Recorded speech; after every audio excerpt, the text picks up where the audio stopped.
Yo, what's going on everyone? Miles Midoriya here with the review and recap of All American Season 5, Episode 13. In the beginning, we see a flashback of Olivia, and I think that's Layla as well, while we hear a voiceover of Olivia. Then we see the current Olivia, and she's struggling not to drink. She brought home the bottle that she found in Billy's office. She went into Layla's room where her and Jordan were at. Also, I wanted to add this right quick. He was just casually in that bed. I guess they must have all had a talk after that celebration for Billy, or he just wanted to be there for his family. She woke up Jordan and Layla and told them that she's not going to make it through the night without taking a drink, and she needs both of them. So they stayed up with her and took care of her, but you could really tell she was going through it. Olivia did thank them, and she's glad Jordan and Layla have each other. That was nice of them to stay up and watch her and make sure that she didn't drink again, and for her to ask for help because that shows growth.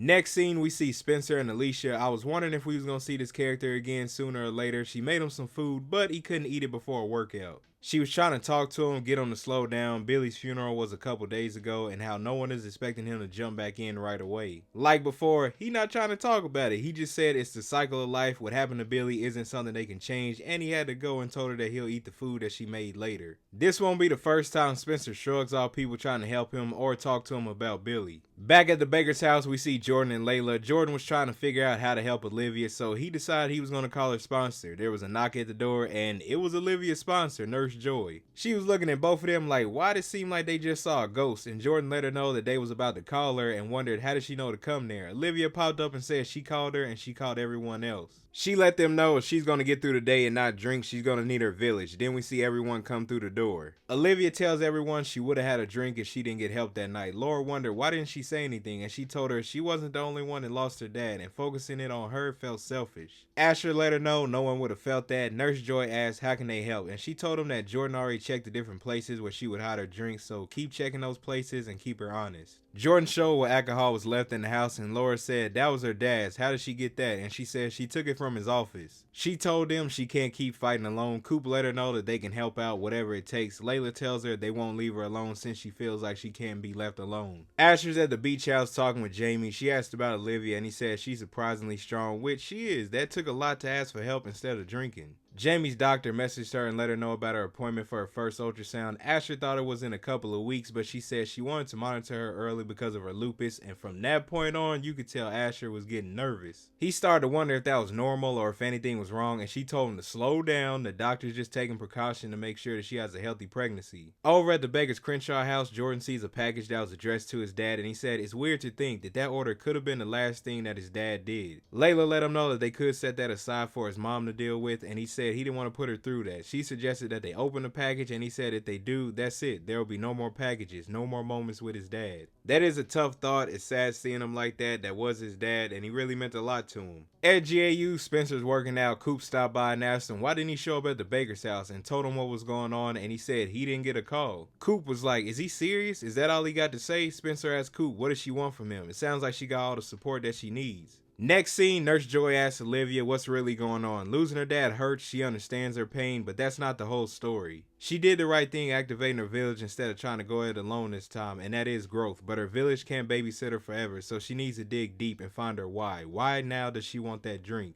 She wants her to find those answers that day, while her entire village is surrounding her, ready to catch her if needed. That is true, they can't always be with her, so she has to work on finding that answer. At South Crenshaw High, one of the football players is sharing a story about Billy. Preach asked if anyone else wanted to share anything, and he was looking at Jabari, but he didn't say anything. He told everyone he'll be in the classroom the same time every day. They're all grieving Coach Baker, but nobody has to do it alone. Regina walked in and said to Preach they have to talk about Jabari. He hasn't resumed his after-school tutoring and has failed his last 2 tests, so he's going to have to get everything in order. We all know what that's about. He's still grieving Coach Baker and it's really getting to him. Olivia's having a talk with her mom, and she tells Olivia that she's proud of her for being honest and letting him be there for her. She said her mom's been handling everything so well, and Laura let her know that she has not been handling her grief well at all. She cries every day in the shower so they don't hear her, and every morning she can get out of bed is nothing short of a miracle. Laura got a call. Olivia asked about it, and she said she has to go get a copy of Billy's social security card. Olivia offered to help her look for it, and Laura told her it was at Billy's office and she'll get it another day, but Olivia wanted to go, and Laura was hesitant at first because that's where she had found the bottle at, and it could be triggering for her. Olivia told her maybe that's why she needs to go back there. Nurse Joy says she needs to use the day to dig deep and find her real why if she's gonna get through it. Spencer runs into Coach Kenny, and man, this conversation didn't go well. It started out nice. He told Spencer that he's there for him, he knows he's grieving, and Spencer just wanted to talk about the team. Once again, he's deflecting. He asked Kenny if A.D. Barnes reached out to him. He said they haven't connected yet. Then he asked if he reached out to the new recruits. Basically, Spencer just started getting mad at Kenny. Spencer said, when did he stop caring about the program? And Kenny told him he cares about the program, but more importantly, he cares about him. And it's clear he still needs more time. Until then, if he needs to talk, but he told Kenny he's good. At the house, Jordan's talking about his dad in a box with Layla. She tells him about a year ago she was missing her mom, and a track popped up on her computer from a recent batch that her dad gave her. It was one of her mom's old songs. The universe gave her a little reminder when she needed it, and the box is just the beginning of his dad's reminders. He told her thank you, and that was some good advice that she gave him. Over at the school, Olivia and Laura are in Billy's office reminiscing a little bit, and then Olivia got a message that Coop was there. She offered to stay a little longer, but Laura told her to go and she's okay. Meanwhile, outside in the hallway, Jabari's having flashbacks of the bus crash. Then he accidentally bumped into someone and got into a fight. Luckily, Preach was there to break it up. Laura must have heard the commotion because she was out by the door. Over at the doctor's office, the doctor told Asher and Jamie that everything is good so far with Jamie and the baby, but you know Asher, he's still gonna be worried. After the doctor left the room, he went to go talk to her. She told him not to worry about anything now. He mentioned something about the internet. She said don't read the internet. Jamie's doing well. She takes really good care of herself. For now, try to enjoy the moment. Jamie saw him talking to the doctor and she was a little mad. She asked him what was that about. He told her and she said if he has any questions, ask them in front of her. She knows how to take care of herself and the baby. I get both sides. She knows that she's doing good, and if something is up, she'll mention it. And for him, he wants to make sure that both of them are good, especially after that experience he had on the bus and losing Billy. Coop and Olivia are at the cafe. Olivia said she wanted to have a talk right quick. Coop didn't want to at first, but Olivia said it's good for her grief and sobriety to speak up about what she's feeling. She basically told her she used to be jealous of what her and Spencer had. She was his best friend in South Crenshaw, and she was his best friend in Beverly Hills, but truthfully, there was no comparison. What her and Spencer had and still have is unconditional love. Only most people can dream of that, and her loyalty to him is something she is grateful for. Coop said since they are being honest, she was scared when they started dating and that there would be no room for her, but she did make room for her. Olivia said she learned that from her dad. He made room for whoever walked through their front door. It never took away from what he felt for them. He just made the extra room. Plus, she said she made room for Coop for selfish reasons. It was because she wanted some of the Coop magic in her life, and Coop said, look at them now. They're more than friends. They're roommates, sobriety partners, and family. She missed her and their friendship, and Olivia said her too. Spencer's back at home, Alicia's there, and they agreed to watch a movie and eat the food that she made until Coop and Olivia walked through the door. Asher was supposed to take Olivia to her AA meeting, but he wasn't there. Coop said she would do it, but she has another class. That's when Spencer said he will take her. She told him she didn't want to interrupt, but he said she's not. He asked Alicia if they could try again next time, and she agreed. Olivia told both of them thank you, and you could tell by the way Alicia looked that she was hurt. I feel sorry for her because it's probably bringing back memories of her past relationship. Back at the school, Preacher's trying to talk to Jabari and make sure he is good. He told him he can't let his future go to waste because he's in pain. Talk to somebody or that grief will eat him alive. We also saw Laura was listening. What Preach said, he was right. He has to get that under control or everything he worked hard for will go away. In the car, Olivia brought up Spencer probably wondered why she didn't call him. He said she called who she needed, but that wasn't it. She didn't want to burden him. He saved her life enough times. It didn't feel fair to lay that at his feet too after everything. He brought up the night at the hospital when he had got shot. She thanked him for saving her life, and he asked her what did he say at that time, and she said he said anytime. They go past the carnival and she got excited. Her dad loved pop-up carnivals. She thought they were dangerous, but her dad said they're like roses that bloom in the concrete, a beautiful surprise. Spencer decided to turn the car around since they still had time before a meeting. She didn't want to go on the Ferris wheel just yet. She wanted to play some games first, and they started to compete against each other while playing the games. It was a nice change up. It was cool to see them having fun and being happy. Now they're on the Ferris wheel. Spencer told her to close her eyes and take in the quiet. She said it's like she's in the clouds and that it's the closest she felt to him since he's been gone. Spencer said she wanted clarity on why his loss was pushing her to drink. He told her to talk to him in her mind. You could just see the emotion from these two during that scene. Olivia was crying, going through her moment, and Spencer looked like he wanted to let out more emotion, but he held it in and he didn't express himself. Moving along, Jordan and Layla finally opened the box and it was spices and meat. It was a little thawed out, and Layla said she's glad they opened the package because that smell would have divided them.